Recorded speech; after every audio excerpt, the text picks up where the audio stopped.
బొడ్రాయి పండుగ చరితను వినరమ్మ బడి బడిరే బలి బలి గ్రామ దేవతల ఘనతను కనరమ్మ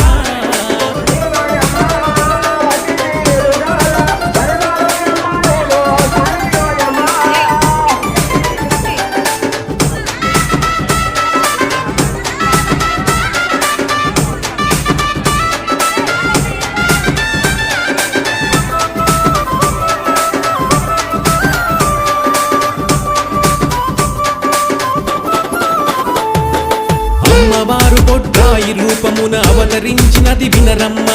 ఎన్నో తీర్లుగా అన్ని ఊర్లను కాపాడును బొడ్రాయమ్మ ఊరులుగాచే